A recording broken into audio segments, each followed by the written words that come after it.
प्रभु तेरी वाणी जीवन की रोटी, नैनों की ज्योति अंधेरा मिटाती।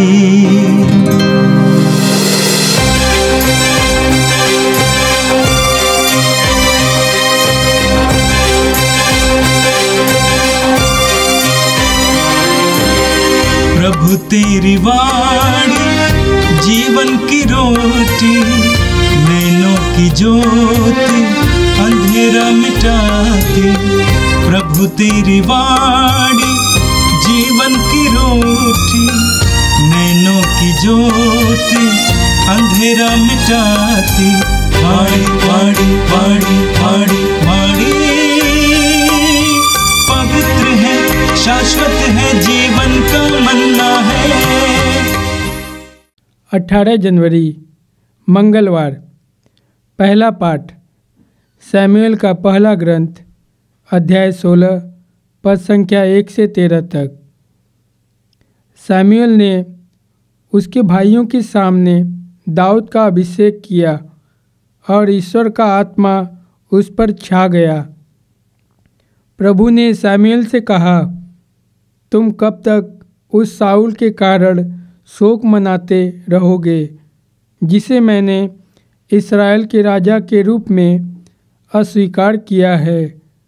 तुम सिंह में तेल भरकर जाओ, मैं तुम्हें बेतलेहम निवासी यिशै यहाँ भेजता हूँ, क्योंकि मैंने उसके पुत्रों में से एक को राजा चुना है। शमूएल ने यह उत्तर दिया, मैं कैसे जा सकता हूँ? शाऊल को इसका पता चलेगा और वह मुझे मार डालेगा। इस पर प्रभु ने कहा, अपने साथ एक कलोड़ ले जाओ और यह कहो कि मैं प्रभु को बलि चढ़ाने आया हूँ। यज्ञ के लिए यिशै को निमंत्रण दो। मैं बाद में तुम्हें बताऊंगा कि तुम्हें क्या करना है। मैं जिसे तुम्हें दिखाऊंगा उसी का मेरी ओर से अभिषेक करोगे। प्रभु ने जो कहा था शमूएल ने वही किया। जब वह बेतलेहम पहुंचा तो नगर के अधिकारी घबराकर उसके पास दौड़े आए और बोले, कैसे पधारे? कुशल तो है? शमूएल ने कहा, सब कुशल है। मैं प्रभु को बलि चढ़ाने आया हूँ। अपने को शुद्ध करो और मेरे साथ बलि चढ़ाने आओ। उसने यिशै और उसके पुत्रों को शुद्ध किया और उन्हें यज्ञ के लिए निमंत्रण दिया। जब वे आए और शमूएल ने एलीआब को देखा तो यह सोचने लगा कि निश्चय ही यही ईश्वर का अभिषिक्त है। परंतु ईश्वर ने शमूएल से कहा, उसके रूप रंग और लंबे कद का ध्यान न रखो, मैं उसे नहीं चाहता। प्रभु मनुष्य की तरह विचार नहीं करता। मनुष्य तो बाहरी रूप रंग देखता है, किंतु प्रभु हृदय देखता है। यिशै ने अबीनादाब को बुलाकर उसे शमूएल के सामने उपस्थित किया। शमूएल ने कहा, प्रभु ने उसको भी नहीं चुना। इस प्रकार यिशै ने अपने 7 पुत्रों को शमूएल के सामने उपस्थित किया, किंतु शमूएल ने यिशै से कहा, प्रभु ने उनमें से किसी को भी नहीं चुना। उसने यिशै से पूछा, क्या तुम्हारे पुत्र इतने ही हैं? यिशै ने उत्तर दिया, सबसे छोटा यहाँ नहीं है, वह भेड़ें चरा रहा है। तब शमूएल ने यिशै से कहा, उसे बुला भेजो। जब तक वह नहीं आएगा हम भोजन पर नहीं बैठेंगे। इसलिए यिशै ने उसे बुला भेजा। लड़के का यह रंग गुलाबी, उसकी आंखें सुंदर और उसका शरीर सुडौल था। ईश्वर ने शमूएल से कहा, उठो और इसी को अभिषेक दो, यह वही है। शमूएल ने तेल का सिंग हाथ में ले आया और उसके भाइयों के सामने ही उसका अभिषेक किया। ईश्वर का आत्मा दाऊद पर छा गया और उसी दिन से उसके साथ विद्यमान रहा। शमूएल लौटकर रामा चला गया। यह प्रभु की वाणी है। संत मार्कुस के अनुसार पवित्र सुसमाचार अध्याय 2 पद संख्याएं 23 से लेकर 28 तक। यीशु किसी विश्राम के दिन गेहूं के खेतों से होकर जा रहे थे। उनके शिष्य राह चलते बाले तोड़ने लगे। फरीसियों ने यीशु से कहा, देखिए, जो काम विश्राम के दिन मना है, ये क्यों वही कर रहे हैं? यीशु ने उन्हें उत्तर दिया, क्या तुम लोगों ने कभी यह नहीं पढ़ा कि जब दाऊद और उनके साथी भूखे थे और खाने को उनके पास कुछ नहीं था, तो दाऊद ने क्या किया था? उन्होंने महायाजक अबियाथर के समय ईश मंदिर में प्रवेश कर भेंट की रोटियां खाई और अपने साथियों को भी खिलाई। याजकों को छोड़कर किसी और को उन्हें खाने की आज्ञा तो नहीं थी। यीशु ने उनसे कहा, विश्राम दिवस मनुष्य के लिए बना है, न कि मनुष्य विश्राम दिवस के लिए। इसलिए मानव पुत्र विश्राम दिवस का भी स्वामी है। यह प्रभु का पवित्र सुसमाचार है। क्रिस्त प्रभु की जय। यीशु में मेरे प्रिय भाइयों बहनों, आज का पहला पाठ सामुएल के पहले ग्रंथ के 16वें अध्याय से लिया गया है। हम सामुएल के ग्रंथ के 9वें अध्याय में पढ़ते हैं कि सामुएल ने एक राजा की खोज में शाऊल को अभिषिक्त किया और शाऊल अपने लोगों पर, इस्राएलियों पर राज करते थे। लेकिन प्रभु के द्वारा अभिषिक्त वो राजा बाद में इतने अहंकारी हो गए, केवल युद्ध करना और युद्ध की माल को लूट कर और उसका उपभोग करना, ये इनके लिए प्राथमिकताएं बन गई। और प्रभु ने इसलिए शाऊल को अस्वीकार किया था।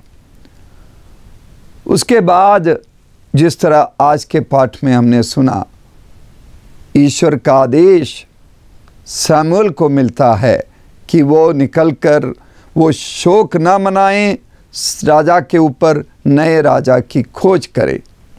और इसीलिए नबी शमूएल एक राजा की खोज में जाते हैं। ईशा के परिवार में पहुंचते हैं।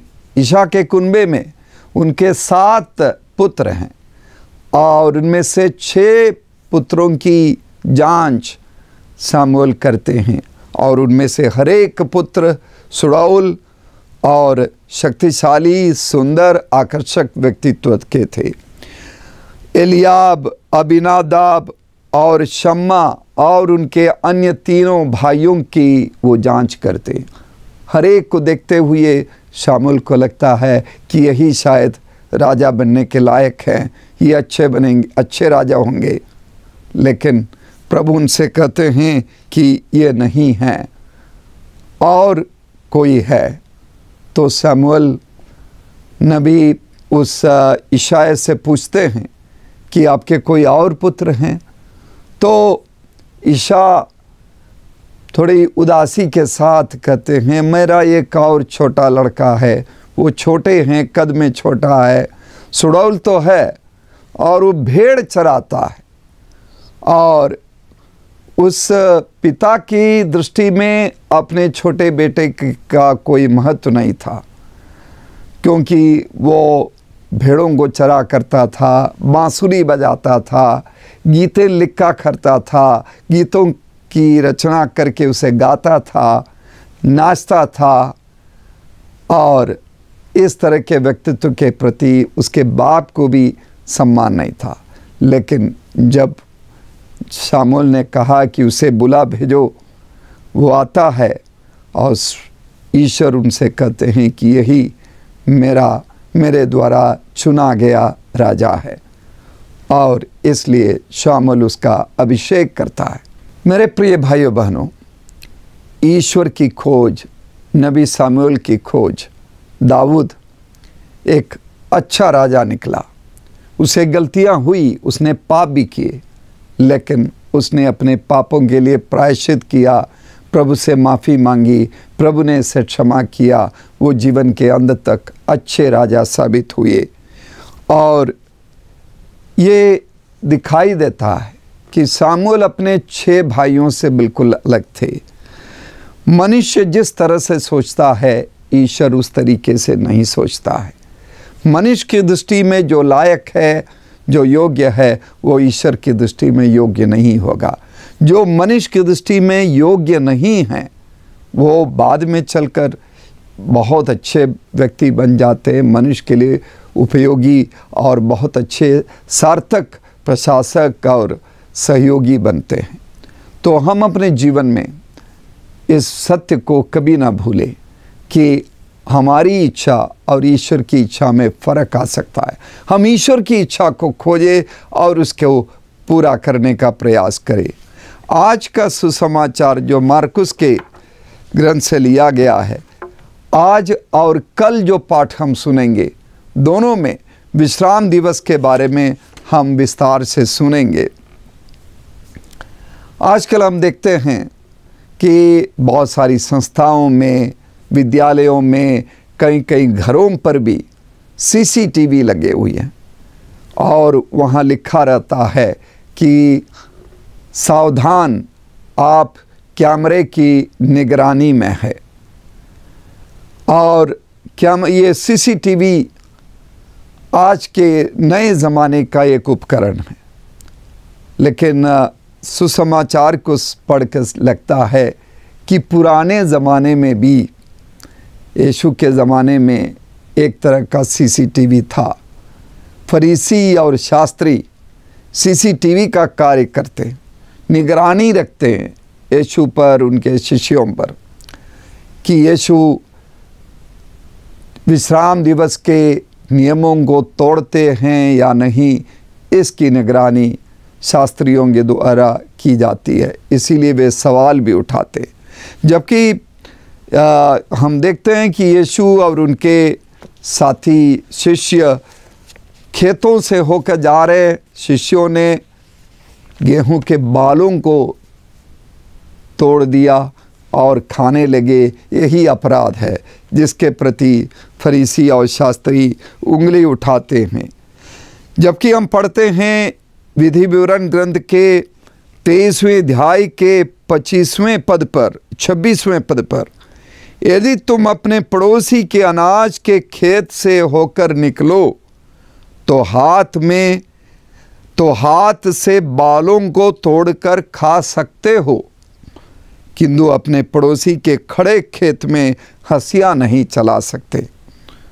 मतलब यह है कि आप अपने लिए दूसरों के सामान बटोर कर नहीं रख सकते, हंसिया चलाकर अपने गोदाम में नहीं रख सकते, लेकिन यदि भूख है तो बालों को तोड़कर खा सकते हैं।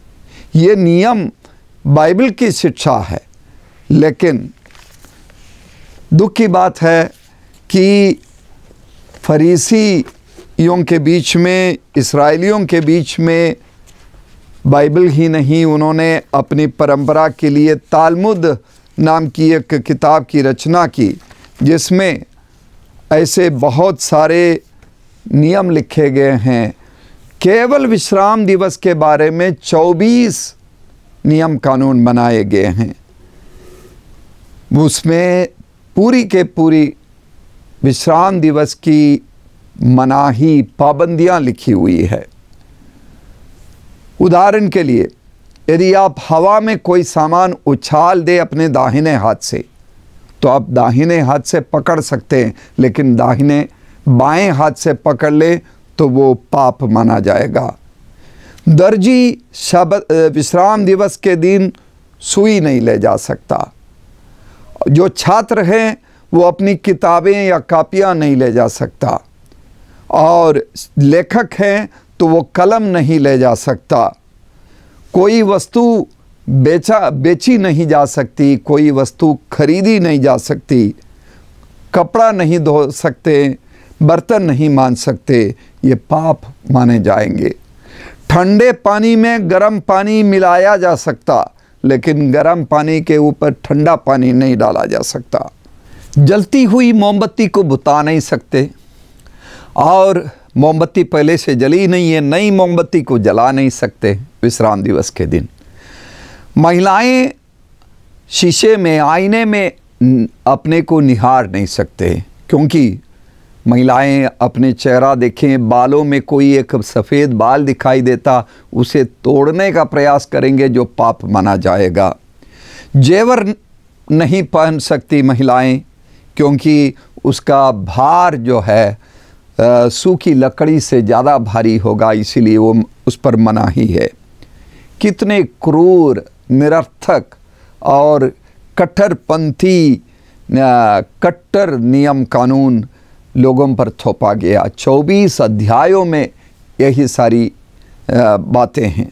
लोग इन नियमों का पालन कर रहे हैं या नहीं, इसकी निगरानी करने की जिम्मेदारी शास्त्रियों और फरीसियों पर थी। वे सीसीटीवी की तरह काम कर रहे थे। मेरे प्रिय भाइयों बहनों, क्या हम अपने जीवन में इस तरह का कार्य करते हैं? शास्त्री लोग स्वयं निगरानी करते हुए उन्होंने शबत दिवस का, विश्राम दिवस का उल्लंघन किया। दूसरों पर वे उंगली उठा रहे थे। अपने कार्यों पर उन्होंने एक तरह से अपने लिए शाबाशी दी, और दूसरों की गलती को ढूंढ रहे थे। वो स्वयं अपने आप में विश्राम दिवस का उल्लंघन है। दूसरों की गलतियों और कमियों की खोज करना एक मानवीय कमज़ोरी है, और हमें इन कमज़ोरियों पर जीत पाने की ज़रूरत है। हमें कामयाब होना होगा। इन चीज़ों पर नकारात्मक नज़रिए को हमें बदलने की ज़रूरत है। दूसरे के अंदर की अच्छाई को हम खोजें, दूसरों के अंदर के गुणों को खोजे, उन्हें प्रोत्साहन दे, और इन बातों के लिए उन्हें शाबाशी दे, और साथ साथ अपने बारे में भी अपने अंदर की कमियों के प्रति ज़्यादा सोचकर उदास होना, निराश होना, ये गलत है। उससे ज़्यादा ईश्वर के द्वारा प्रदत्त अपने अंदर की अच्छाइयों पर फोकस करे, उसके लिए ईश्वर की स्तुति करे, ईश्वर को धन्यवाद दे। ये बहुत ज़रूरी है। दूसरों की गलतियों को बड़ा चढ़ाकर उसका अन्य लोगों के सामने वर्णन करना, और अपने को एक तरह से अहंकार के रूप में ले जाने, अपनी शाबाशी देने के बराबर हैं, और दूसरों को नीचा दिखाने की ये प्रवृत्ति है। उससे हमें अपने दिलों और मनों से दूर करना होगा। विश्राम दिवस, हम लोग रविवार को विश्राम दिवस के रूप में मनाते हैं। रविवार क्या के लिए है? इन मनाहियों, इन पाबंदियों का पालन करने के लिए? बिल्कुल नहीं। हर रविवार ईश्वर की आराधना और साथ साथ आनंद मनाने का दिन है। ईश्वर ने 6 दिन कार्य किया, 7वां दिन विश्राम किया। विश्राम का मतलब ये नहीं कि हम आलसी बने, अकर्मण्यता के रास्ते पर चले, बिल्कुल नहीं। आनंद मनाने का दिन है। परिवार के साथ, अपने समुदाय के साथ मिलजुल कर रहने, एकजुटता को प्रकट करने, और आनंद और शांति, प्रेम, भाईचारा दिखाने का, प्रकट करने का ये बिल्कुल सुंदर अवसर है। इस ओर यीशु हमें आकर्षित कर रहा है। हमारा आह्वान कर रहा है। आइए हम विश्राम दिवस को सार्थक रूप से जीने के लिए प्रभु की कृपा मांगे। हम प्रार्थना करें। सर्वशक्तिमान प्रेमी पिता परमेश्वर, हम तुझे धन्यवाद देते हैं, तेरी स्तुति करते हैं। हम प्रार्थना करते हैं प्रभु कि हमें ऐसी कृपा दे कि हम अपने जीवन में सक्रिय रहे और सही दृष्टिकोण रखें अपने प्रति और दूसरों के प्रति। तेरी इच्छा को जानकर तेरी आज्ञाओं का पालन करते हुए हम सार्थक जीवन जी सके और सकारात्मक जीवन जी सके। अपनी और दूसरों की गलतियों पर नहीं, अपनी और दूसरों की अच्छाइयों पर, हमें तेरे द्वारा प्राप्त अच्छाइयों और कृपाओं पर ध्यान देकर हम तेरी स्तुति में और एक दूसरे की सेवा में हम अपना जीवन बिता सके। रोज़ की रोटी के सभी दर्शकों को प्रभु तू अपनी कृपाओं से भरपूर कर। हमारे परिवारों में, हमारे देश में और पूरे विश्व में स्वास्थ्य की कृपा दे। हर तरह की बीमारी और विषाणु हमारे बीच में से चले जाएं और हम तेरी सेवा में, तेरे लोगों की सेवा में और तेरी स्तुति और आराधना में हमारे जीवन को सार्थक रूप से जीकर तेरी महिमा में अपना जीवन जी सके। ये प्रार्थना करते हैं क्रिस्त हमारे प्रभु के द्वारा, आमीन। प्रभु तेरी वाणी जीवन की रोटी, नैनों की ज्योति अंधेरा मिटाती। वाणी वाणी वाणी वाणी वाणी